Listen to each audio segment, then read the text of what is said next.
Welcome to Veena star. അപ്പം ഞാനിതേ നമ്മുടെ കുളത്തിൻ്റെ ഒരു വീഡിയോ കാണിച്ചു തരുമോ എന്ന് പലരും ചോദിച്ചപ്പോൾ കാണിച്ചു തരാമെന്ന് വിചാരിച്ചു. പേഴ്സണലി എല്ലാവരും ചോദിക്കും ഏത് വരെയായി നിങ്ങളുടെ കുളപ്പണി എന്നൊക്കെ. ഞങ്ങളുടെ കുളം നിർമ്മാണത്തിൻ്റെ ഒരു ലേറ്റസ്റ്റ് വേർഷൻ ഞാൻ നിങ്ങൾക്ക് കാണിച്ചാൽ നിങ്ങൾ ഞെട്ടും ശരിക്കും പറഞ്ഞാൽ കേട്ടോ.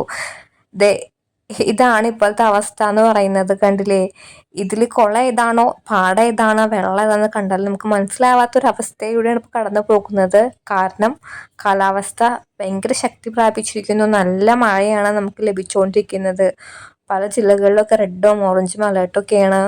ശരിക്കും പറഞ്ഞാൽ നമ്മൾ ഈ ഒരു വർക്ക് ഏകദേശം ഒരു നല്ല വെക്കേഷൻ സമയത്ത് സ്റ്റാർട്ട് ചെയ്യുകയാണെങ്കിൽ ഇപ്പോൾ ഇത് പൂർണ്ണമായിട്ട് കംപ്ലീറ്റ് ആയിട്ട് കഴിയാമെന്ന് പറയായിരുന്നു. പക്ഷെ എന്താ പറയുക, പെട്ടെന്ന് മഴ വരുമെന്ന് ആരും വിചാരിച്ചിട്ടില്ല. അതേ ഒരു കുളക്കോഴി നമ്മളെ നോക്കി ഇങ്ങനെ പോകുന്നത് ഞാൻ കവർ ചെയ്താണ് കേട്ടോ.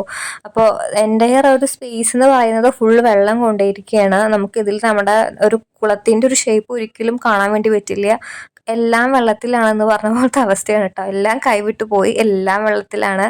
വീടും പാടവും പറമ്പും എല്ലാം ആകെ നനഞ്ഞു. പക്ഷേ നമ്മുടെ വെള്ളം ഇപ്പോഴും ഭയങ്കര പ്യൂർ വാട്ടർ തന്നെയാണ് കേട്ടോ. നല്ലൊരു തെളിച്ചുണ്ട് അത് കാണാൻ.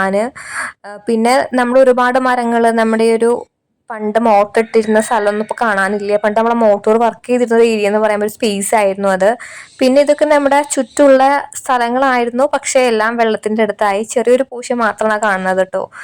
പിന്നെ നമ്മൾ എന്നും കാഴ്ചയിൽ വരുന്ന ഒരു വീടിൻ്റെ മതിലിൻ്റെ പകുതി ഭാഗം വരെ വെള്ളമാണ്. ആ വീട്ടിലേക്ക് എത്തിയിട്ടില്ല എന്ന് പറയാം. പിന്നെ ഇതേ നമ്മുടെ ഇതിൻ്റെ ബാക്ക് സൈഡിലും ഫുൾ വെള്ളം തന്നെയാണ്. നമുക്ക് സൂം ചെയ്തുകൊണ്ട് ഞാൻ നിങ്ങൾക്ക് കാണിച്ചു തരുന്നത്.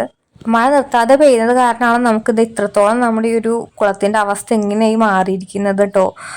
ചെറുതായിട്ടൊരു പച്ച പായലൊക്കെ വന്നിട്ടുണ്ട്. ഇതധികം സ്പ്രെഡ് ആയാലും നല്ലതൊന്നല്ല. പിന്നെ ഇത് ഒരുപാട് മരങ്ങൾ കണ്ടില്ലേ, ഫുൾ വെള്ളത്തിലാണ് മരത്തിൻ്റെ പകുതി. നമ്മുടെ സ്റ്റാർട്ടിങ് ഏരിയ എനിക്ക് കണ്ടപ്പോൾ ഭയങ്കര ഇഷ്ടമായി. ഒരു വെള്ളം കണ്ടത്ത് നല്ല ചളികളൊന്നുമില്ല, നല്ല ശുദ്ധമായിട്ടുള്ള വെള്ളം തന്നെയാണ്. തൊട്ടടുത്ത് നല്ല ഭംഗിയുണ്ട്. ഇങ്ങനെ ചെറുതായിട്ട് എനിക്ക് കവർ ചെയ്യപ്പെട്ട ഈ ഒരു ഏരിയ ഭയങ്കര ഇഷ്ടപ്പെട്ടു. ചെറിയൊരു മണ്ണ്, പിന്നെ ആ ഒരു ഏരിയയിൽ ഫുൾ നമ്മുടെ കുളത്തിൻ്റെ ആകൃതിയായിട്ട് കാണുന്നതാണ് കേട്ടോ. പിന്നെ ഇതേ ഒരു കൈതച്ചക്ക ഇവിടെ ഇങ്ങനെ വലുതായി വരുന്നുണ്ട്. നമ്മുടെ ഈ ഒരു കുളത്തിൻ്റെ നടുക്കുള്ള ചെറിയൊരു സ്പേസിലാണ് വരുന്നത് കേട്ടോ. പിന്നെ നമ്മൾ ഒരുപാട് നമ്മുടെ ഒരു ഓമക്കായൊക്കെ ഇതേ ഫുൾ വെള്ളത്തിലാണ് കേട്ടോ.